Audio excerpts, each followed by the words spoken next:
ಸರ್ಕಾರ ಈಗ ಹಾಲಿನ ದರ ಹೆಚ್ಚಳ ಮಾಡಿದೆ 4 ರೂಪಾಯಿ 1 ಲೀಟರ್ಗೆ. ಏನು ಹೇಳ್ತೀರಾ? ಸರ್, ಇದ್ರ ಬಗ್ಗೆ ನಮಗೆ ವಿರೋಧ ಇದೆ. ಏಕೆಂದರೆ ನಾನು ಒಬ್ಬ ಗೃಹಿಣಿಯಾಗಿ ಇದ್ಕೊಂಡು ಹೇಳ್ತಾ ಇದ್ದೀನಿ. ಹಾಲಿನ ದರನ 27 ರೂಪಾಯಿ ಇದ್ದದ್ದ 31 ರೂಪಾಯಿ ಏಕ್ದಮ್ 4 ರೂಪಾಯಿ ಹೆಚ್ಚಳ ಮಾಡಿದ್ದಾರೆ ಸರ್ಕಾರದವರು. ಅವ್ರಿಗೆ ಬುದ್ಧಿ ಇದೆಯೋ ಇಲ್ವೋ ಅಂತ ಗೊತ್ತಾಗ್ತಾ ಇಲ್ಲ. ಯಾಕೆಂದರೆ ಹಾಲು ಅನ್ನೋದು ಪ್ರತಿಯೊಂದು ಮನೆ, ನಮ್ಮ ಲಕ್ಷಾಂತರ ಕೋಟ್ಯಾಂತರ ಜನ ಪ್ರತಿಯೊಬ್ಬರು ಕೂಡ ಹಾಲನ್ನ ಡೈಲಿ ದಿನ ಬಳಕೆಯಲ್ಲಿ ಬಳಸ್ತಿದ್ದೀವಿ. ಅದರಿಂದ ಹಾಲಿನ ರೇಟ್ ಇಷ್ಟೊಂದು ಮಾಡಿದ್ರೆ ನಮ್ಮಂಥ ಗ್ರಾಹಕರು ಕೊಂಡ್ಕೊಳ್ಳೋದು ಎಲ್ಲಿ? ಬಡವರು ಮಕ್ಕಳಿಗೆ ಪೌಷ್ಟಿಕಾಂಶ ಇರೋ ಹಾಲು ಅಂತ ಕೊಡೋಕ್ಕೆ ತುಂಬ ಕಷ್ಟ ಆಗುತ್ತೆ. ಅದರಿಂದ ದಯಮಾಡಿ ಹೇಳ್ತಾ ಇದ್ದೀನಿ, ಈ ಸರ್ಕಾರಕ್ಕೆ ಇದರಿಂದ ಗ್ರಾಹಕರಿಗೆ ತುಂಬ ಹೊರೆ ಬೀಳ್ತಾ ಇದೆ ಹೊರತು ಸರ್ಕಾರಕ್ಕೇನು ಹೊರೆ ಬೀಳ್ತಾ ಇಲ್ಲ. ಎಲ್ಲ ನಮ್ಮ ತೆರಿಗೆಗಳು ನಮ್ಮ ಮೇಲೆ ಹಾಕಿ ಬಿಟ್ಟಿ ಭಾಗ್ಯಗಳು ಅಂತ ಹೇಳಿ ಜನರನ್ನ ಮೂರ್ಖರು ಮಾಡಿ ನಮ್ಮ ದೇಶದಲ್ಲಿ ಒಳ್ಳೇದಕ್ಕಿಂತ ಅನಾನುಕೂಲನೇ ಜಾಸ್ತಿ ಮಾಡ್ತಾ ಇದ್ದಾರೆ. ಇದರಿಂದ ಮಕ್ಳುಗಳಿಗೆ ಪೌಷ್ಟಿಕ ಆಹಾರ ಸಿಗಬೇಕು. ಹಾಲು ಪ್ರತಿಯೊಂದು ಮನೆ, ಪ್ರತಿಯೊಂದು ಮಿನಿಸ್ಟ್ರಿಂದ ಹಿಡಿದು ಒಂದು ಬಡ ಕುಟುಂಬದವರು ಕೂಡ ಬಳಸುವಂಥ ವಸ್ತು ಅಂದರೆ ಹಾಲು. ಅದನ್ನೇ ಇಷ್ಟು ರೇಟ್ ಮಾಡಿದ್ರೆ ಹೆಂಗೆ ಸರ್ ತಗೊಳಕ್ಕಾಗುತ್ತೆ? ನಮ್ಮಂಥ ಗ್ರಾಹಕರು ಏನು ಮಾಡಿದ್ರು, ಗೃಹಿಣಿಯರು ಗಂಡದಿರು ಕೊಡೋ ಖರ್ಚಲ್ಲಿ ಹಾಲು ತರಕಾರಿ ಇವೆಲ್ಲ ತಗೋಬೇಕು. ಇವ್ರು ಇಷ್ಟು ರೇಟ್ ಮಾಡಿದ್ರೆ ನಾವು ಹೆಂಗೆ ಸಂಸಾರದಲ್ಲಿ ಎಲ್ಲನೂ ಉಳಿಸೋಕ್ಕಾಗುತ್ತೆ? ಬರೋ ದುಡ್ಡಲ್ಲಿ ಮಕ್ಕಳು ಸಂಪಾದನೆ, ಎಜುಕೇಷನು ಪ್ರತಿಯೊಂದಲ್ಲಿ ಎಲ್ಲ ರೀತಿಯಲ್ಲೂ ತೆರಿಗೆಗಳು ಜಾಸ್ತಿ ಮಾಡಿದ್ದಾರೆ. ಪ್ರತಿಯೊಂದು ರೇಟ್ಗಳು ಜಾಸ್ತಿ ಆಗಿದೆ. ಯಾವುದ್ರಲ್ಲಿ ಮಕ್ಳುಗಳಿಗೆ ಹೆಂಗೆ ಓದಿಸೋದು, ಮಕ್ಳಿಗೆ ಹೆಂಗೆ ಒಳ್ಳೆ ಆಹಾರಗಳು ಕೊಡೋದು, ಒಳ್ಳೆ ಪೌಷ್ಟಿಕ ಹಾಲು ಹೆಂಗೆ ಕೊಡ್ಸೋಕ್ಕಾಗುತ್ತೆ ಹೇಳಿ? ಅದರಿಂದ ಗೌರ್ಮೆಂಟ್ಗೆ ಹೇಳ್ತಾ ಇದ್ವಿ, ಕೈ ಮುಗಿದು ಸಿದ್ದರಾಮಯ್ಯನವರೇ ದಯಮಾಡಿ ಇದನ್ನು ಪರಿಶೀಲನೆ ಮಾಡಿ ಮತ್ತೊಂದು ಸಲ. ಇದು ಎಲ್ಲರ ಮೇಲೂ ಹೊರೆ ಬೀಳ್ತಾ ಇದೆ. ನೀವು ಮಾಡಿರೋ ನಿರ್ಧಾರ ಸರಿ ಇಲ್ಲ. ನಮ್ಮಂಥ ಸಾವಿರಾರು ಹೆಣ್ಮಕ್ಳಿಗೆ ಇದು ಹೊರೆ ಆಗ್ತಾ ಇದೆ. ಮತ್ತು ಗಂಡಸರು ಕೂಡ ಕಾಫಿ ಕುಡಿಯೋಕೆ ಹೋದಾಗ ಒಂದು ಹೋಟ್ಲಲ್ಲಿ ಸರ್ ಒಂದು ಕಾಫಿ 5 ರೂಪಾಯಿ 6 ರೂಪಾಯಿ ಇದ್ದಿದ್ದು ಇವತ್ತು 10 ರೂಪಾಯಿ 15 ರೂಪಾಯಿ ಆಗಿದೆ. ಅವ್ರ ಸಂಪಾದನೆ ದಿನಕ್ಕೆ 3-4 ಕಾಫಿ ಕುಡಿದ್ರೆ ಅಲ್ಲೇ 100 ರೂಪಾಯಿ ಹೊರಟೋಗುತ್ತೆ. ಅವ್ರು ತಾನು ಹೆಂಗೆ ಸಂಸಾರ ಮಾಡೋಕ್ಕಾಗುತ್ತೆ ಸರ್? ಎಲ್ಲ ಉಳಿಸಿ ಅವರು ಜೀವನ ಮಾಡೋದು ಕಷ್ಟ ಇದೆ.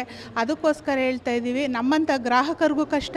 ಹೋಗಲಿ, ಹಾಲೊಂದು ರೇಟ್ ಹೆಚ್ಚಿಸಿ ಹಾಲು ಹೈನುಗಾರಿಕೆ ಮಾಡುವಂಥ ಬಡ ರೈತರಿಗೆ ಏನಾರು ಹೆಲ್ಪ್ ಆಗಿದೆಯಾ? ಇಲ್ಲ. ಅವ್ರಿಗೆ ಏನಿದೆ ಅದೇ ಇದೆ. ಮಧ್ಯವರ್ತಿಗಳಿಗೆ ಮಾತ್ರ ಲಾಭ ಆಗ್ತಾ ಇದೆ. ಇದರಿಂದ ಹೇಳ್ತಾ ಇರೋದು, ಈ ಸರ್ಕಾರದಲ್ಲಿ ಎಲ್ಲ ಬಿಟ್ಟಿ ಭಾಗ್ಯಗಳನ್ನ ದಯಮಾಡಿ ಅವನ್ನ ಬಿಟ್ಟು ತೆರಿಗೆಗಳನ್ನ ಕಡಿಮೆ ಮಾಡಿ ಜನಕ್ಕೆ ನಾವು ಸಾಮಾನ್ಯ ಬಳಸುವಂಥ ತರಕಾರಿ ಇರ್ಬೋದು, ದಿನಸಿ ಧಾನ್ಯಗಳಿರ್ಬೋದು, ಹಾಲಿರ್ಬೋದು, ಇವುಗಳ ಹೆಚ್ಚಳನ ಕಡಿಮೆ ಮಾಡಿ ನಮ್ಮಂಥ ರೈತರುಗಳು ಒಂದು ಸ್ವಲ್ಪ ನಿರಾಳವಾಗಿ ಸಂಸಾರಗಳು ಮಾಡಿ ಅವ್ರ ಬಡತನದಿಂದ ಮುಕ್ತಿ ಕೊಡುವಂಥ ಯೋಜನೆಗಳು ಮಾಡಿ. ಬರೀ ಪ್ರತಿಯೊಂದು ದೊಡ್ಡವ್ರ ಮಟ್ಟಕ್ಕೆ ಹೋಗಬೇಡಿ. ಬಡ ಜನ, ಇದು ನಮ್ಮ ಬಡ ರಾಷ್ಟ್ರ ಆಗಿರೋದ್ರಿಂದ ಭಾರತದಲ್ಲಿ ಇನ್ನೂ ಕೂಡ ನೀವು ಬರೀ ರಾಜಕೀಯವಾಗಿ ನೋಡಬೇಡಿ.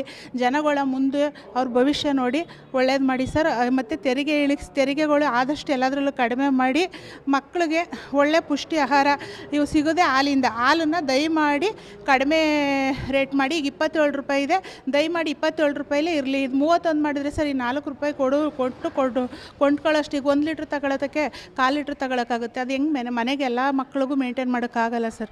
ಅದರಿಂದ ದಯಮಾಡಿ ಕಡಿಮೆ ಮಾಡಿ ಸರ್ ಅಂತ ಸರ್ಕಾರದ ಹತ್ರ ನಾನು ಕೇಳ್ಕೊತಾ ಇದ್ದೀನಿ. ನನ್ನ ಹೆಸರು ಪವಿತ್ರ ನಾಗರಾಜ್ ಅಂತ, ಮಂಡ್ಯದಿಂದ. ಈ ಸರ್ಕಾರ ಮತ್ತು ಸಚಿವ ಸಂಪುಟ ಏನು ಹಾಲಿನ ದರ 4 ರೂಪಾಯಿ ಏರಿಕೆ ಮಾಡ್ತೈತೆ, ಇದು ಮೊದಲು ಖಂಡನೀಯ. ರೈತ ಮೊದಲೇ ಸಂಕಷ್ಟದಲ್ಲಿರುವಂಥ ಸಮಯದಲ್ಲಿ ಈ 4 ರೂಪಾಯಿ ಏರಿಕೆ ಮಾಡಿದಂಥ ಹಣನ ರೈತನ ಖಾತೆಗೆ ಹಾಕಿದ್ರೆ, ರೈತನಿಗೆ ಕೊಟ್ಟರೆ ಅದು ಅನುಕೂಲ ಆಗುತ್ತೆ.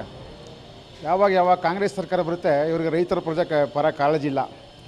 ಆದ್ದರಿಂದ ಇವರು ರೈತರು ಕೊಡಲ್ಲ, ಈ ಮಧ್ಯವರ್ತಿಗಳಿಗೆ, ದಲ್ಲಾಳಿಗಳಿಗೆ ಮತ್ತು ಈ ಏನಂತಾರೆ ಈ ಬೇವರ್ಸಿ ಗ್ಯಾರಂಟಿ ಯೋಜನೆಗಳಿಗೆ ಇದನ್ನು ಹಾಕತ್ತಾರೆ. ಈ ಗ್ಯಾರಂಟಿ ಯೋಜನೆಯಿಂದ ಈ ಬಡವ ಬಿಕಾರಿಯಾಗಿರೋ ಈ ಸರ್ಕಾರಕ್ಕೆ ಅನುಕೂಲ ಆಗಲಿ, ಅವರ ಶಾಸಕರುಗಳಿಗೆ ಅನುದಾನ ಕೊಡಲಿಕ್ಕೋಸ್ಕರ ಇದನ್ನು ಮಾಡಿದ್ರೆ ಅದು ತುಂಬ ತಪ್ಪಾಗುತ್ತೆ. ಈಗಾಗಲೇ ರಾಜ್ಯದಲ್ಲಿ ರೈತರ ಆತ್ಮಹತ್ಯೆ ದೊಡ್ಡ ಮಟ್ಟದಲ್ಲಿ ಆಯ್ತೈತೆ. ಏನು ವ್ಯವಸಾಯ ಬಿಟ್ಟು ಹೈನುಗಾರಿಕೆ ಬಂದು ಹಾಲು ಕರೆದು ಜೀವನ ಮಾಡುವಂಥ ಬಡ ಕುಟುಂಬಗಳಿಗೆ ಇದು ತುಂಬ ತೊಂದರೆ ಆಗುತ್ತೆ.